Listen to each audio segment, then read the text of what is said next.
యోహాను రాసిన 3వ పత్రిక ఒకే అధ్యాయం ఉంది. అందరూ కలిసి 2వ వచనాన్ని చదువుకుంటాం. థర్డ్ జాన్ చాప్టర్ 1 ఒకటే అధ్యాయం ఉంది.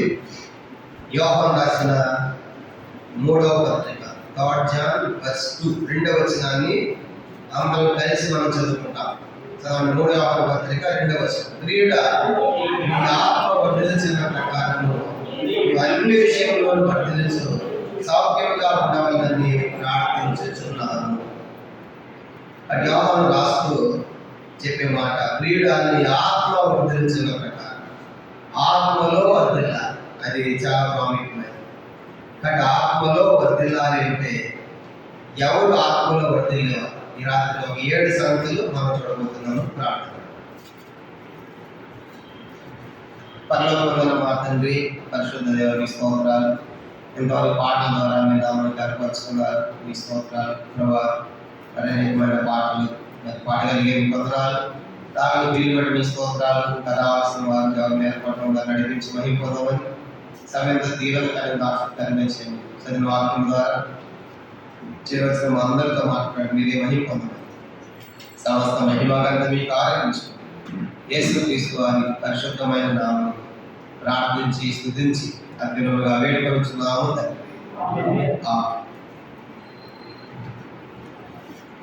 పిల్లలు మనం చదువుతున్నటువంటి వాక్య భాగము యోహాను రాసిన 3వ పత్రిక మనము 2వ వచనం చదువుతున్నాం.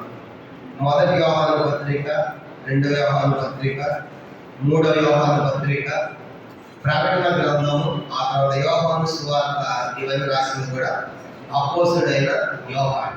కాబట్టి మొత్తం 5 పత్రికలు రాశాడు.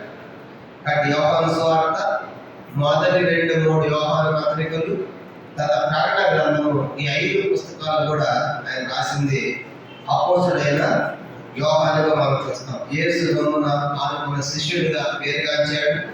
ప్రభుకి ఎంతో సమీపస్తుడిగా ఉన్నాడు. తర్వాత మిగతా శిష్యులు అపోస్తలులు ఎవరు రాని సంగతులు యోహాను రాశాడు. ఒక మాట చెప్పాలంటే ప్రకటన గ్రంథంలో భవిష్యత్ సంగతులు కూడా యోహానుకే బయలుపరచబడ్డాయి. అది భవిష్యత్తు.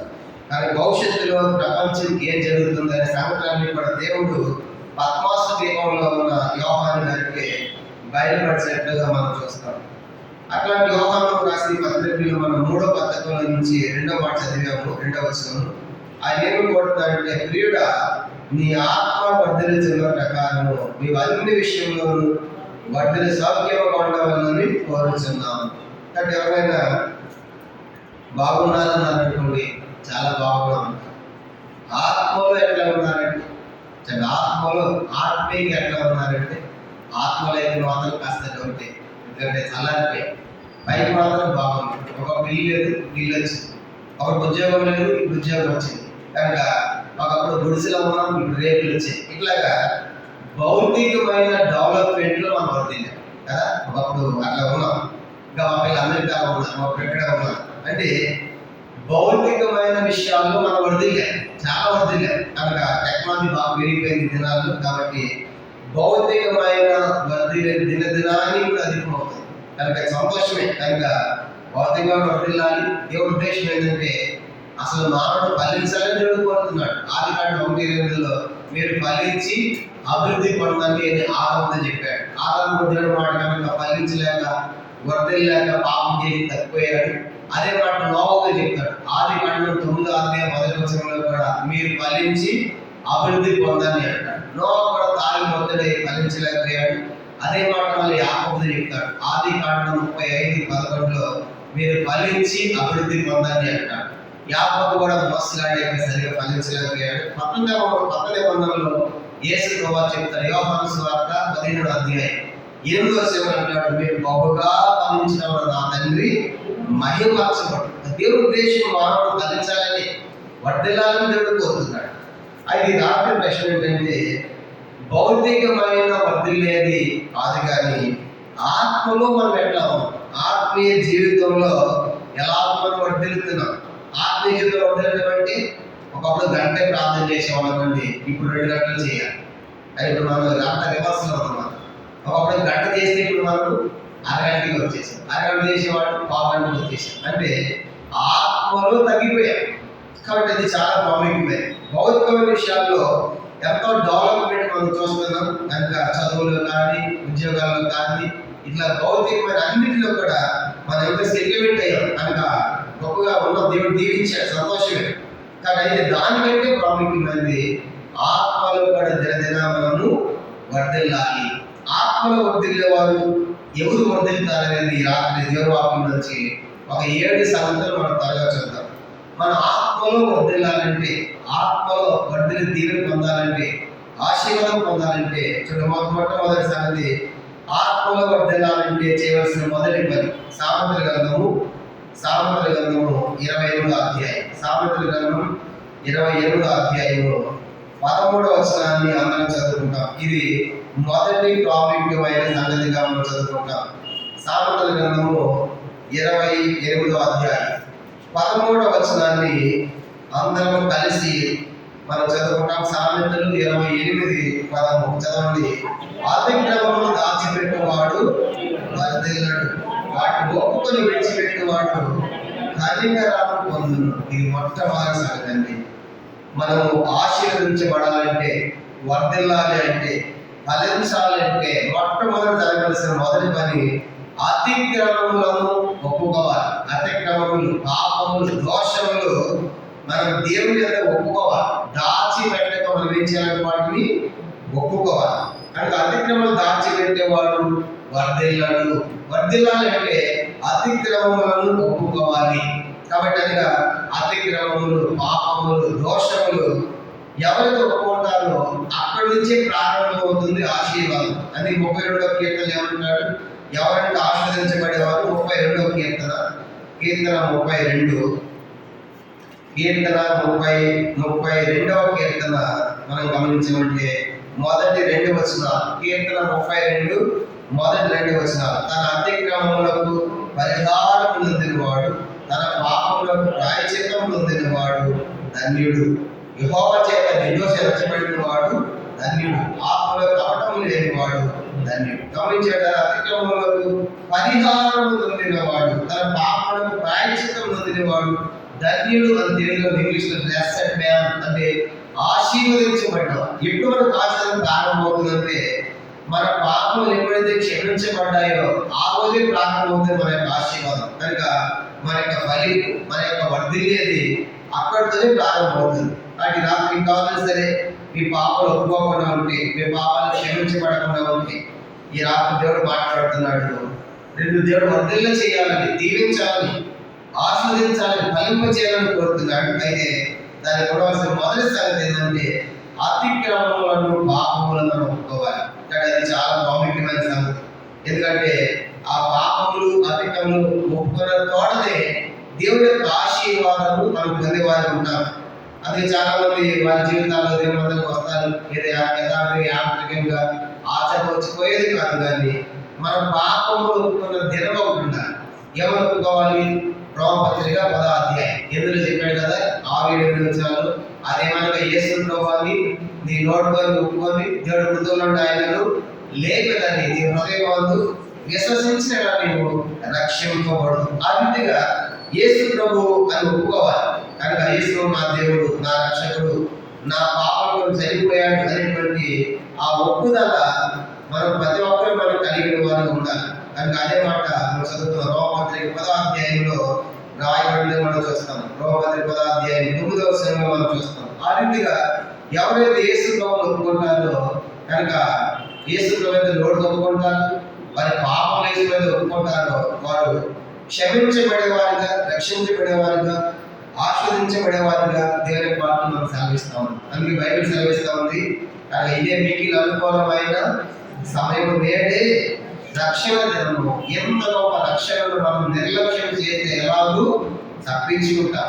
కాబట్టి సమయంలో కనుక దేవుడు పాపం క్షమించాలని, మన పాపాలు క్షమించాలని సిద్ధంగా ఉన్నాడు. ఎవరికి ఒప్పుకుంటారో వారిని క్షమిస్తారు. అది 1 యోహాను పత్రిక 1వ అధ్యాయం 9వ వచనంలో రాయబడింది కదా. కనుక ఏమని రాయబడింది? మన పాపములు మనము ఒప్పుకొని ఆయన నమ్మదగిన వాడు, నీతిమంతుడు కనుక మన పాపాలను క్షమించి సమస్త దుర్నీతిని మనం పవిత్రంగా చేస్తాం. కానీ రాత్రి ఇంకెవరైనా సరే పాపాలు క్షమించబడకపోతే నీ ఆశీర్వాదం ప్రారంభం కాలేదు. కాబట్టి నీ పాపం ఒప్పుకున్న తోడనే ప్రారంభమవుతుంది నీకు ఆశీర్వాదం. ఇది మొదలుకొని మిమ్మల్ని ఆశీర్వదిస్తాను. ఏది మొదలుకొని ఏ రోజు మనం పాపం ఒప్పుకుంటామో అక్కడి ఆశీర్వాదం ప్రారంభం కాబడుతుంది. కాబట్టి ఈ రాత్రి మనము పాపములు క్షమించబడిన అనుభవం, రక్షించబడిన అనుభవం కలిగి ఉండాలి. అట్లాంటి వారి ఆత్మలో వర్ధిల్లే వారిని మనం చూస్తాం. కాబట్టి ఇది మొదటి ప్రాముఖ్యమైన విషయంగా మనం జ్ఞాపకం చేసుకుంటాం. రెండవది చూడండి, అది రెండవదిగా మనం వర్ధిల్లాలి అంటే చేయవలసిన రెండో పని కీర్తన 122 కీర్తన అందరం కలిసి 6వ వచనాన్ని చదువుకుంటాం. కీర్తన 122 కీర్తన 6వ వచనం కూడా అందరం కలిసి కీర్తన 122:6 చదవండి. యెరూషలేము యొక్క క్షేమం కొరకు ప్రార్థన చేయండి. యెరూషలేమా నిన్ను ప్రేమించు వారు వర్ధిల్లుదురు. రెండవదిగా వర్ధిల్లాలి అంటే రెండో సంగతి ఏంటంటే యెరూషలేమును ప్రేమించుట. కనుక యెరూషలేము అనగా దేవుని యొక్క మందిరం. కాబట్టి యెరూషలేము దేవుని మందిరాన్ని తెలియజేస్తాం. ఎవరైతే దేవుని మందిరాన్ని ప్రేమిస్తారో దేవుడు వారిని వర్ధిల్ల చేస్తారు. సమయాన్ని చిన్న వయసులోనే దేవుని మందిరంలో ఉన్నట్లుగా మనం చూస్తాం. అందుకే దావీదు కూడా దేవుని మందిరం అంటే ఎంత ఇష్టమంటే దావీదు దేవుని మందిరాన్ని గురించి చాలా సంగతులు చెప్పాడు. ఉదాహరణగా 23వ కీర్తన 6వ వచనం అంటాడు. 23వ కీర్తన 6వ వచనంలో చిరకాలమైన యెహోవా మందిరములో నివాసం చేసేదను అంటాడు. 27వ కీర్తన 4వ వచనంలో కీర్తన 87:4లో యెహోవా నీ ప్రసన్నతను చూచుటకు నీ ఆలయంలో ధ్యానించుటకు నేను నా జీవిత కాలం అంతా నీ మందిరములో నివసింపబోచున్నాను. 27వ కీర్తన 4లో అంటాడు జీవిత కాలం అంతా కూడా నేను దేవుని మందిరంలో నివసించాలి అనే దావీదు యొక్క కోరికగా మనం చూస్తాం. అంత మాత్రమే కాదు, కీర్తన 52:7 రాయబడింది. 52వ కీర్తన 7వ వచనంలో నేనైతే దేవుని మందిరంలో పచ్చని ఒలీవ చెట్టు వలె ఉన్నాను. నేనైతే అంటే ఎవరు వచ్చినా రాకపోయినా నేనైతే దేవుని మందిరంలో ఉంటాను. అదే కాదు విషయం కదా, మందిరం ఎంత పాడైపోయినా పరిస్థితి ప్రతికూలంగా ఉన్నా అన్న అపవిత్రమైన మందిరం ఏ దేవుడు చూసింది? పరిశుద్ధ దేవుడిని గుర్తించింది. కాబట్టి అందుకే దావీదు కూడా నేనైతే దేవుని మందిరంలో పచ్చని ఒలీవ మొక్క వలె ఉన్నాను అంటాడు. 68వ కీర్తన 9వ వచనంలో కీర్తన 68:9 అంటాడు కదా, దీంట్లో కూర్చున్న ఆసక్తి నన్ను భక్షించుతున్నది. దావీదుకి దేవుని ఇల్లు, హౌస్ ఆఫ్ గాడ్, దేవుని యొక్క ఇల్లు అంటే ఎంత ఆశ భక్షిస్తుంది అంటాడు. 122వ కీర్తన 1వ వచనంలో 122వ కీర్తన 1వ వచనం అంటాడు యెహోవా మందిరమునకు వెళ్ళిన మరి జనులు నా తరపున నేను ఎంతో సంతోషించింది. దావీదుకి దేవుని మందిరానికి పోదామంటే ఎంతో సంతోషం అంటారు. ఇలా దావీదు జీవితంలో 126 కీర్తన చదువుతున్నాం కదా, యెరూషలేమును ప్రేమించి వారు వర్ధిల్లుతారు అంటాడు. 137వ కీర్తన 4-5 వచనాలు అంటాడు నా ముఖ్య సంతోషం కంటే నేను యెరూషలేమును హెచ్చుగా ఎంచని ఎడల నా నాలుకను అన్నిటికీ అంటుకొనును గాక అంటాడు. ఇవన్నీ కూడా దావీదుకి దేవుని మందిరం అంటే ఎంతో ఇష్టపడి గొర్రెలు కాసేవాడిని దావీదు గొప్ప రాజుగా చేశాడు. రాజు అవడమే కాదు, దావీదు పిల్లలందరూ రాజులయ్యారు. దావీదు వంశం అంటే దావీదు వంశంలో వచ్చిన పుట్టిన ప్రతి ఒక్కరు రాజు. అనగా పిల్లలందరూ కూడా రాజులే. అదే యోధా వంశంగా మనం చూస్తాం. అంత గొప్ప ఆశీర్వాదము మరి దావీదు పొందడానికి గల కారణం మనం చూస్తాం. దావీదు దేవుని మందిరాన్ని ప్రేమించిన వాడిగా మనం జ్ఞాపకం చేయకూడదు. కానీ రాత్రి రెండో సంగతి మనం వర్ధిల్లాలంటే తప్పనిసరిగా మన కేంద్రం, మన ఆశీర్వాదానికి కేంద్రం ఎక్కడంటే దేవుని యొక్క మందిరమే. అందుకే దేవుని మందిరాన్ని ఎన్నటికీ మనం ప్రేమించేవాడు ఉండాలి. ఇది రెండో సంగతి. ఎవరైతే దేవుని మందిరాన్ని ప్రేమిస్తారో వారు వర్ధిల్లే వారిగా మనం జ్ఞాపకం చేయబడతారు. రెండో సంగతి. మూడో చూద్దాం, ఎవరు వర్ధిల్లుతారు? మూడవది కీర్తన 92వ కీర్తన 92 13వ వచనం చదువుకుంటాము.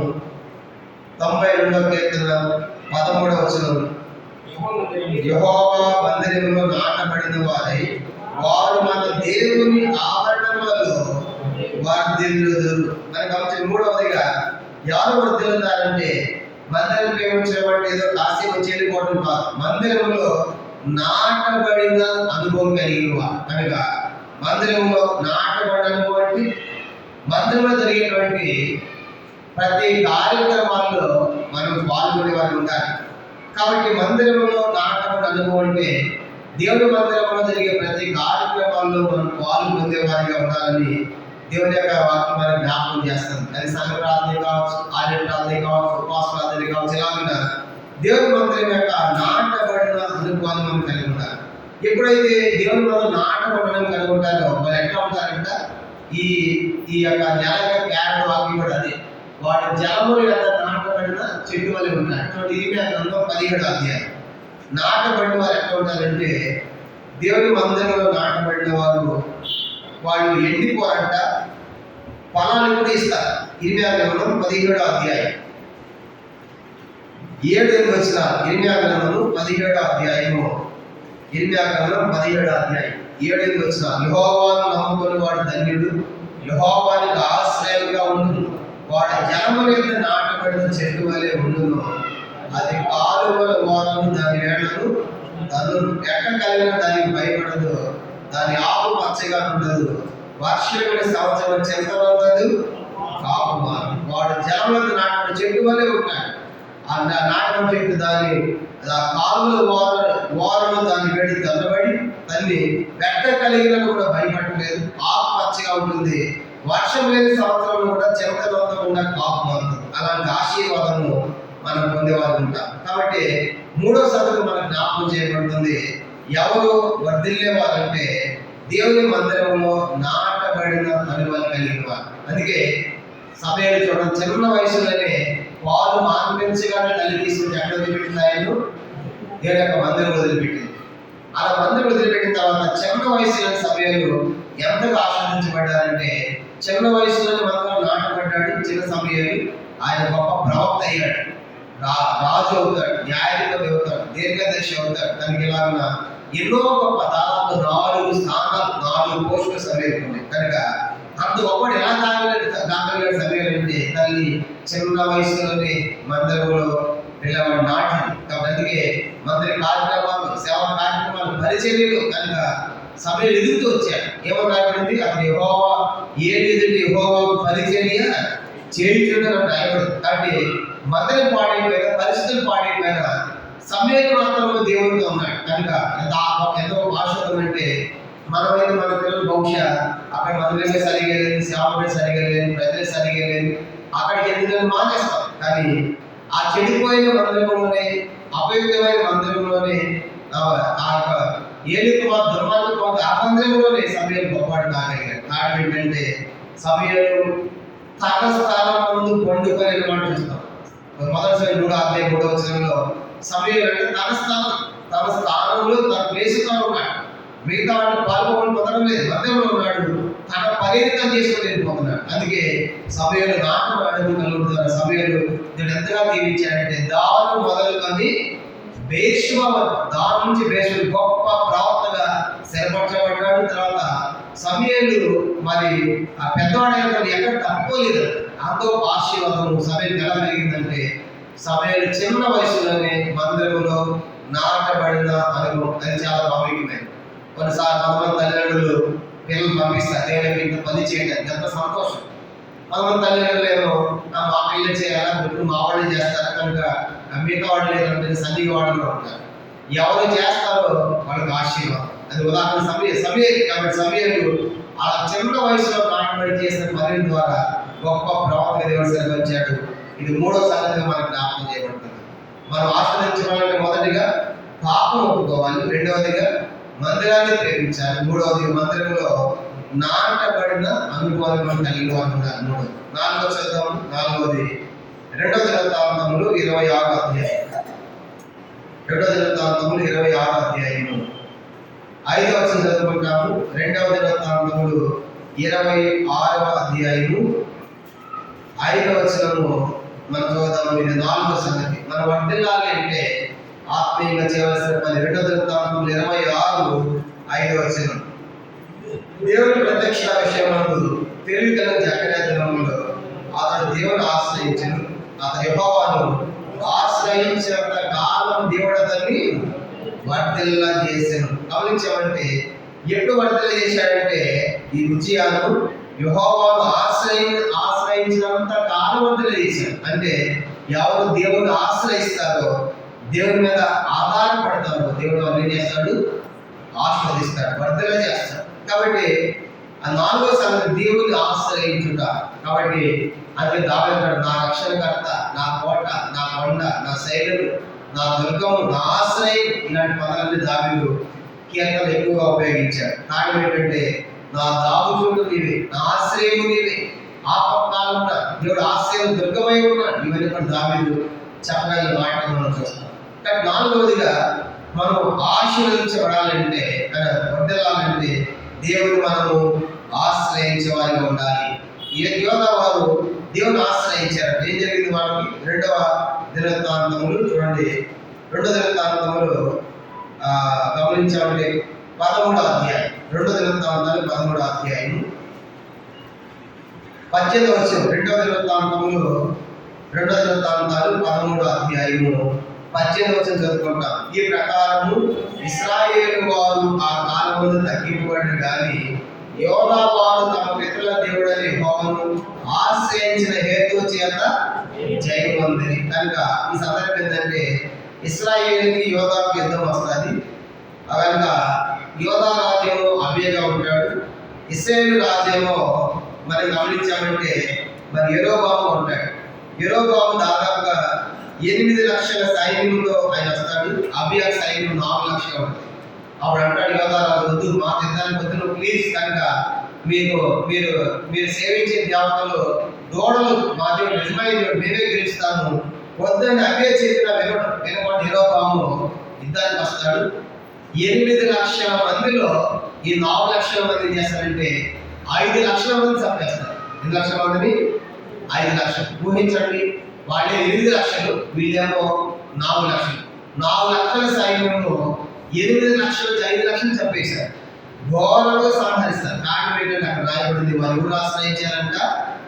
యెహోవాను ఆశ్రయించారు. అప్పుడు 8 లక్షల సైన్యం వస్తా ఉంటే ఈ అబియా రాజు ఏం చేస్తారంటే సైన్యానికి గమనిస్తారు. వాళ్ళు ఎక్కడ యుద్ధానికి వస్తారంటే సగం ముందు సగం వెనక వస్తారు. సగం సైన్యం పెడతారు, మధ్యలో యోధా వారు ఉంటారు. అంటే అటు వచ్చినా ఇటు వచ్చినా మీరు చంపేయండి అని చెప్పేసి యెరోబాము చెప్తారు. అప్పుడు అదే చేసిన పని ఏంటంటే ముందుకెళ్ళినా సైన్యం దాచుకుంటున్నారు, వెనకెళ్ళినా సైన్యం చంపేస్తారు. కాబట్టి మనం ఏం చేస్తామంటే అందరూ ప్రార్థన చేస్తూ ఉంటారు. అందరూ ఏం చేశారంటే ఎప్పుడు మధ్యలో ఉండి చిక్కుల్లో ఉండి ప్రార్థన చేసి దేవుడు అద్భుతంగా పొందాడు. ముందు వెనుకున్న సైన్యాలు పారిపెట్టి చేశాడు. అలా అద్భుతమైన విజయము అబియాకి ఎలా కలిగిందంటే రాయబడిన మాట యెహోవాను ఆశ్రయించుట. కొన్ని సందర్భాల్లో కొన్ని పరిస్థితులు మనకి ఏం చేయాలో కూడా తెలియదు. కొన్ని మొత్తం అందరూ కూడా చుట్టుముట్టినట్టే ఉంటాయి. మనం ఈ సమస్యలు ఉన్నాయి, ఈ సమస్య ఎట్లా బయటపడాలా, కనుక ఈ సమస్యలు బయటపడలేదేమో, ఈ సమస్యల పరిష్కారం లేదేమో అని ఎన్నోసార్లు మనము ఆలోచిస్తూ ఉంటాం. దేవుడు అందుకే దిక్కులేని వారికి దేవుడు దిక్కు, దేవుడు ఆశ్రయిస్తే. ఒక సంగతి నేను చూశాను. ఒక లేడీ డెలివరీ అవుతుంది, పిల్లలు పెడతా ఉంది. ఆ లేడీ పిల్లలు పెడతా ఉంటే ఆ జింక తినాలని పులి రెడీగా ఉంది. ఇప్పుడు పిల్లలు పెడతా ఉంది, అది పరిగెత్తలేదు. కాబట్టి ఇప్పుడైతే దొరికిందని పులి ఏం చేస్తుందంటే ఆ పిల్లలు పెడతా ఉంటే ఆ జింక దగ్గర రెడీగా కాస్తుంది. నేను దాన్ని చంపి తినాలని రెడీగా ఉంది. అటు పులికి అటువైపు ఎదురుగా ఒక వేటగాడు మంచిగా పులి పెట్టాడు. దేనికి? పులికి అనమాట. ఆ పులి కాదు, జింక. ఇప్పుడైతే పరిగెత్తలేదు, పిల్లలు పెడతా ఉంది కాబట్టి నొప్పులతో బాధపడుతుంది. ఇప్పుడే నాకు దొరికే సమయంలో ఈ వేటగాడు కూడా పులి పెట్టాడు. మరొక వైపునేమో ఆ అడివంతా కాలిపోయి అగ్ని కాలుకుంటూ వస్తుంది. మరొక వైపునేమో నది ఉంది. ఇప్పుడు జింక ఎండిపోయినేమో చెప్పండి, జింక ఎండిపోయినే ఉంది, ప్రమాదం. ఇటు పరిగెడితేనేమో అగ్ని ఉంది, ఎదురుగానేమో వేటగాడు ఉన్నాడు, వెనకాలేమో పులి ఉంది, ఇటువైపు ఏమో నది ఉంది. ఎండిపోయిన దాన్ని చావుతాం. ఇలాంటి పరిస్థితుల్లో నేను ఏమి చేయాలనుకుంది, అది కళ్ళు మూసుకొని తన పిల్లలకి అంటాం. ఇలా పెద్ద వర్షం తీసుకొచ్చాడు, ఉరుములు పిడుగులతో వర్షము. ఆ మెరుపులు వచ్చేసి ఆ వేటగాని కంట్లో ఆ మెరుపు పడగానే, తడుపు మన పిడుగులు పడగానే ఆ బాణం వదిలేశాడు. ఆ మెరుపుకి ఇది పోయి సరిగ్గా ఎదురు ఉన్న పులికి తగిలింది కనుక పిడుగుపడి వేటగాడు చచ్చాడు. ఆ బాణం తగిలేమో పులి చచ్చింది. ఆ పడే వర్షం గగ్గినేమో చల్లారిపోయింది. జింక పిల్లలు పెట్టింది, మంచిగా తన పిల్లలు తను తీసుకుని నీళ్లు తాగి దండాలని. కొన్నిసార్లు దేవుడు ఎట్లా మనకు తీసుకొస్తాడు పరిస్థితులు అంటే, మేము మధ్యలో చిక్కులో ఉన్నాం, మా సంగతి అయిపోయింది అనుకుంటా. ఇప్పుడు సేమ్ అభ్యాసం కూడా అది.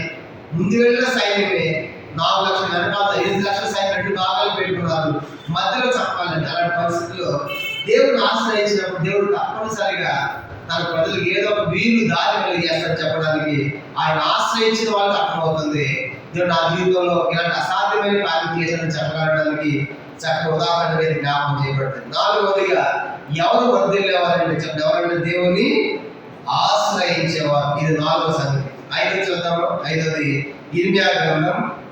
మనం వర్ధిల్లాలంటే ఇర్మియా గ్రంథము 10వ అధ్యాయం. ఇర్మియా గ్రంథం 10వ అధ్యాయము 21వ వచనాన్ని చదువుకుంటాము. ఇర్మియా గ్రంథము 10వ అధ్యాయం. ఇర్మియా గ్రంథం 10వ అధ్యాయము 21వ వచనము అందరం కలిసి చదవండి. పాపలు పశుప్రాయులై యెహోవా యొక్క విచారణ చేయదు కనుక వారే వర్ధిల్లక ఉన్నారు, వారి మందులన్నీ చెదిరిపోతున్నాయి. కనుక యెహోవా యొక్క విచారణ చేయదు కనుక వారు వర్ధిల్లక ఉన్నారు. అంటే యెహోవా యొక్క ఎవరు విచారణ చేయరో, ప్రార్థన చేయరో వారు వర్ధిల్లరు. వారు కాపర్లు కానీ విశ్వాసాలు కానీ ఎవరైనా సరే. అంటే దాని అర్థం, ఎవరైతే దేవునికి ప్రార్థిస్తారో ప్రార్థించే వారు ఏమవుతారు చెప్పండి, వర్ధిల్లత. కాబట్టి మన వర్ధిల్లడానికి మూలం ఏంటంటే ప్రార్థన. అందుకే ప్రార్థన ఎక్కడైనా చేయవచ్చు, ఎప్పుడైనా చేయవచ్చు, ఎంత సమయమైనా చేయవచ్చు, ఎవరి వరకైనా చేయవచ్చు. ప్రభు మాట చెప్పాడు, మీ పరలోకమందు మీ తండ్రి కుమారుడైనటువంటి మీ శత్రువులు కొరకు ప్రార్థన చేయమన్నాడు. కాబట్టి అందుకే నిత్యము చేయాలి, ఎట్టంగా చేయాలి, మెలకువతో చేయాలి, భారంతో చేయాలి, పట్టుదలతో చేయాలి. ఇలా బైబిల్లో మనకి ఎన్నో సంగతులు చెప్పబడ్డాయి. కాబట్టి 5వ సంగతి ఏంటంటే ప్రార్థించేవారు వర్ధిల్లుతారు. అంటే ఏం చేయాలంటే వర్ధిల్లాలంటే ప్రార్థన. కాబట్టి అందుకే ఒక ఆయన చెప్పాడు, వర్ధిల్లాలంటే మొదటిది ప్రార్థన, 2వది ప్రార్థన, 3వది ప్రార్థన. కనుక ఎంత ప్రార్థిస్తామో అంతగా మనం వర్ధిల్లేవాళ్ళు ఉంటాం. అది విచారమైన దినాల్లో మరి సైతం అపవాది మనం దేవుని సమీపించకుండా ప్రార్థనలు ఎప్పుడో చేస్తున్నాం. అందుకే మనం జ్ఞాపకం పెట్టుకుంటాం, ప్రభా నేను అధిక సమయం ప్రార్థించాను. గత దినాల్లో ప్రార్థించిన దానికంటే ఎక్కువగా నేను ప్రార్థించాను. కొన్నిసార్లు ఈ ఇప్పుడు జనరేషన్ అంతా ఎట్లయిపోయిందంటే అంత బిజీ షెడ్యూల్, టైం ఉంటుంది కనుక అసలు టైం ఎప్పుడు తెల్లవారుతుంది, ఎప్పుడు చీకటి అయిపోతుందో కూడా అర్థం కావట్లేదు. అంత బిజీ షెడ్యూల్ అయిపోయింది అంతా కూడా. ప్రార్థన కూడా సమయం లేదు. నేను ఒకసారి ఇండియాలోకి ఊరికి వెళ్ళాను, Chennai. Sunday school training camp తీసుకెళ్ళిన తర్వాత మనం తీసుకెళ్ళి పెద్ద అయ్యారు. అప్పటికైనా 70 సంవత్సరాలు విలేజ్ మధ్యలో ఉన్నాడు. గొప్ప సేవ చేశాడు. సండే స్కూల్ నుంచి ఆయన ద్వారా ఎన్నో పాటలు నేర్చుకున్నాం. పాటలు కూడా నేర్చుకున్నాం. ఆయన కాఫీ తోటలో వచ్చి పెడతా ఉంది. కాఫీ తోటలో 15 రోజులు మేము అక్కడ ఉన్నాం. సండే స్కూల్ ట్రైనింగ్ ఊరికి ఉంటే ఆయన మా ముందు పోతా ఉండి కళ్ళు తెరిచే ఉన్నాడు, ఎక్కడ చేతులు పెట్టి మాట్లాడుకుంటూ వెళ్తున్నాడు. అప్పుడు నేను కొత్తగా రక్షించబడిన కొత్త దినాలు 2004 సంవత్సరం, రక్షించబడి 2004. నేను ఎదురుపోయి అప్పుడే వీడు చూసి ఏం చేస్తాను అనుకున్నాను. అంటే ప్రార్థన చేస్తున్నాను. ఆయన ఏం చేస్తాడంటే ఆయన అంటే నడుస్తూ ఏం చేస్తున్నాడు, ఆయన ప్రార్థన చేస్తున్నాడు. అంటే నాకు బట్టలు అనిపించింది, అక్కడ కూడా చేయించి అనిపించింది అని మీరు అందరూ నడుస్తూ ప్రార్థన నేను చెప్పడం లేదు. కనుక టైం మనకు లేనప్పుడు ఒక్కసారి టైం ఉంటాం, బస్సులో ఉంటాం, కళ్ళు చూసుకుంటాం.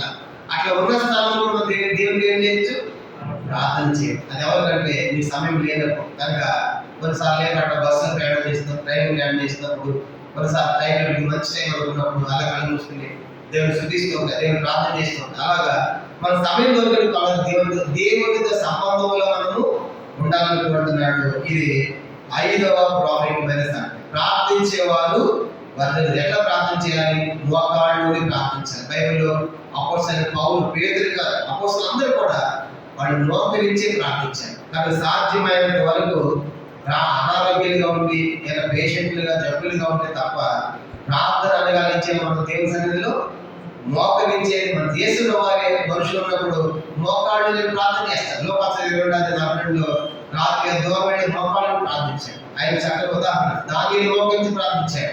ఇలాగా మోకరించి ప్రార్థించడం ద్వారా మనం దేవుని సన్నిధిలో వర్ధిల్లేవారు ఉంటాము. ఇది 5వ ప్రాముఖ్యమైన సంగతి. చూద్దాము. చూడండి, సామెతల గ్రంథము 14వ అధ్యాయం. సామెతలు 14వ అధ్యాయం. సామెతలు 14వ అధ్యాయము 11వ వచనం. సామెతలు 14వ అధ్యాయము 11వ వచనం. సామెతలు 14:11. భక్తిహీనుల ఇల్లు నిర్మూలమగును, యథార్థవంతుల గుడారము వర్ధిల్లును. యథార్థవంతులు వర్ధిల్లుతారు. ఇదే సామెతలు 2వ అధ్యాయం. సామెతలు 2వ అధ్యాయం 7వ వచనం చదువుతాము. సామెతలు 2:7. ఆయన యథార్థవంతులను వర్ధిల్లజేయును. కానీ ఎవరు వర్ధిల్లదంటే యథార్థవంతులు, నిష్కపటముగా జీవించే, ఆత్మలో కపటం లేని వారు. కీర్తన 72వ కీర్తన, నీతిమంతుల 72వ కీర్తన 7వ వచనం. కీర్తన 72 7వ వచనం చదువుతాం. 7వ వచనం. అతని దినముల్లో నీతిమంతులు వర్ధిల్లు, నీతిమంతులు యథార్థవంతులు వర్ధిల్లుతారు. కనుకంటే ప్రభు రక్తంతో కొనబడిన వారు నీతిమంతులు, యథార్థవంతులు. కాబట్టి ఈ లోకంలో ప్రభు రక్తంతో కొనబడిన ప్రజలను మనము యథార్థవంతులంటే నిష్కపటంగా జీవించాలి, కపటం లేకుండా జీవించాలి. అలా ఎప్పుడైతే దేవుడికి మనం యథార్థవంతులు ఉంటామో ఏమంటాడు? తన ఎడ యథార్థత గలవారిని బలపరచుగా యెహోవా లోకమంతటా సంచారం చేస్తారు. కాబట్టి ఈ రాత్రి 6వ సంగతి, యథార్థవంతులు వర్ధిల్లాలంటారు. దేవుడి కోసం యథార్థంగా జీవించినప్పుడు తప్పనిసరిగా దేవుడు వారిని వర్ధిల్ల చేస్తాడు. ఇది 6వ సంగతి. 7వ చూద్దాము. 7వ సంగతి యెహోషువ గ్రంథం. యెహోషువ గ్రంథం 1వ అధ్యాయం. జాషువా చాప్టర్ 1. యెహోషువ గ్రంథము 1వ అధ్యాయము 8వ వచనం చదువుకుంటాం. యెహోషువ గ్రంథం 1వ అధ్యాయము. యెహోషువ గ్రంథం 1వ అధ్యాయము 8వ వచనంలో అందరం కలిసి చదువుకుంటాం. యెహోషువ 1:8 చదవండి. ఈ ధర్మశాస్త్ర గ్రంథమును నీవు బోధనకు తప్పిపోకూడదు, దానిలో రాయబడిన వాటి ప్రకారం చేయడం నీవు జాగ్రత్త పడినట్లు దివారాత్రము దాన్ని ధ్యానించేలా నీ మార్గమును వర్ధిల్ల చేసుకుని చక్కగా ప్రవర్తించదు. కాబట్టి దేవుని యొక్క ధర్మశాస్త్రాన్ని నువ్వు ధ్యానిస్తే నీ మార్గం చక్కగా వర్ధిల్ల చేసుకుంటావు. అంటే వర్ధిల్లడానికి 7వ కారణం ఏంటంటే ధర్మశాస్త్రము. ఎప్పుడైనా ధర్మశాస్త్రం దేవుని యొక్క వాక్యం, దేవుని యొక్క వాక్యాన్ని మనం కంఠోపాఠంగా పదే మనం ధ్యానించాలి. అది యెహోషువ అన్నాడు. యెహోషువ, నువ్వు ధర్మశాస్త్రంలో రాయబడిన వాటి అన్నింటి ప్రకారము నువ్వు దాన్ని ధ్యానించు, వాటి ప్రకారం జీవిస్తే నువ్వు తప్పనిసరిగా నీ మార్గంలో నీవు వర్ధిల్లుతావు. అందుకే చూడండి, మనం చేసినంత పర్ఫెక్ట్ గా సక్సెస్ఫుల్ గా కావాలంటే వాక్యం పాటించాలి. ద్వితీయోపదేశకాండం 29వ అధ్యాయం. ద్వితీయోపదేశకాండం 29వ అధ్యాయంలో 9వ వచనం చదువుకుంటాము. ద్వితీయోపదేశకాండం 29వ అధ్యాయము 9వ వచనం అందరం కలిసి చదవండి.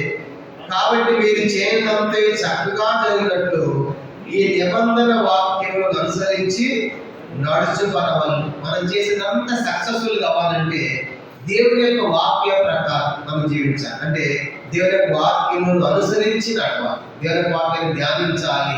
కానీ 7వదిగా దేవుని యొక్క వాక్యమే మనం వర్ధనలు చేసేది. కానీ అవన కాలంలో అందుకే దేవుని యొక్క వాక్యాన్ని మనం బాగా నేర్చుకోవాలి, బాగా స్టడీ చేయాలి, బాగా తెలుసుకున్న ఆశ అనుకుంటారు, కష్టం అనుకుంటారు. దానికోసం బైబిల్ కూడా పెట్టే ఎవరు నేర్పించాలనే ఉద్దేశంతోనే ఎవరి వయసులో చిన్న వయసులోనే ఈ యొక్క వాక్యం ఆశ్రదించబడేవారు ఉంటారు. అందుకే మనం చేసిన సక్సెస్ఫుల్ అవ్వాలంటే దేవుని యొక్క వాక్యం మనము పాటించాలి. ఇది 7వ సంగతిగా మనం చూద్దాం. లాస్ట్ ఒక మాట చదివి ముగిద్దాం. చివరిగా దేవుని యందు విశ్వాసం ఉంచాలి, వర్ధిల్లాలంటే ద్వితీయోపదేశ సామెతల గ్రంథము, సామెతలు 28. సామెతలు 28.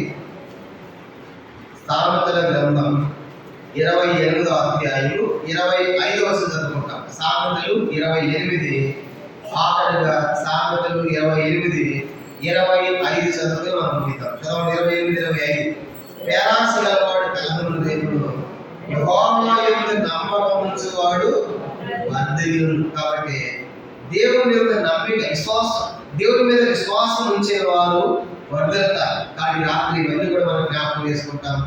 ఎప్పుడైతే మనం పాటిస్తామో, దేవుడి మీద విశ్వాసం ఇస్తామో, దేవుడు వారిని వర్ధిల్ల చేస్తాం. కనుక అందుకే మనుషులు నమ్ముకున్నట్టు కంటే యెహోవాను నమ్ముకున్నట, రాజు నమ్ముకున్నట్టు యెహోవాను నమ్ముకున్నట ఆశ్రయించిన వేరు. కాబట్టి రాత్రి ఇంకా మనుషులు కాదు కానీ యెహోవా యందు నమ్మకం వచ్చాలి. నమ్మకం వస్తే నువ్వు వర్ధిల్లుతావు. కానీ రాత్రి జ్ఞాపకం చేసుకుంటాం. అందుకే ఆత్మీయ జీవితం వర్ధిల్లాలంటే మొట్టమొదటిగా మన పాపం క్షమించబడాలి. రెండవదిగా మందిరాన్ని ప్రేమించాలి. మూడవది మందిరంలో నాటబడిన అనుభవాన్ని కలిగి ఉండాలి. నాలుగవది దేవుణ్ణి ఆశ్రయించాలి. ఐదవదిగా ప్రార్థన జీవితం కలిగి ఉండాలి. ఆరవదిగా యథార్థవంతులుగా నిష్ఠాపరులుగా జీవించాలి. ఆరవదిగా ఏడవ దేవుని యొక్క వాక్యాన్ని మనము పాటించాలి, వాక్యాన్ని ధ్యానించాలి. ఆఖరి దేవుని యందు నమ్మిక విశ్వాసం ఎప్పుడైతే మనం కలిగి ఉంటామో తప్పనిసరిగా మన యొక్క ఆశీర్వాదము మన వర్ధిల్లి మనం చూస్తాం. భౌతికంగాను ఆత్మీయంగా. ఎట్లాగంటే మనం అడిగిన దానికంటే ఊహించిన దానికంటే దేవుడు అత్యధికంగా చేయ శక్తి గల దేవుడిగా మనం చూస్తాం. అలాంటి అద్భుతాలు ఎవరి భావంలో పొందాలి అంటే ఈ రాత్రి దాని మొదటి పెట్టు పాపం క్షమించబడి రక్షించబడి అనుభవం కలిగి మిగతా మనం కలిగి ఉన్నప్పుడు తప్పనిసరిగా దేవుడు వారిని ఆశీర్వదిస్తాడు, వర్ధన చేస్తాడు. అలాంటి గొప్ప ఆశీర్వాదము చిన్న మనందరూ కూడా ప్రభు దయచేయను గాక. ఆమె ప్రార్థన చేసుకుంటాం. మోకరించండి. ఈ వాక్య వెలుగులో ఒక చిన్న ప్రార్థన మనం చేసుకుంది. ఈ వాక్య వెలుగులో మన వ్యక్తిగత జీవితాన్ని ఒకసారి సఫర్ చేసుకుంటాం. ఇంకా ఈ రాత్రి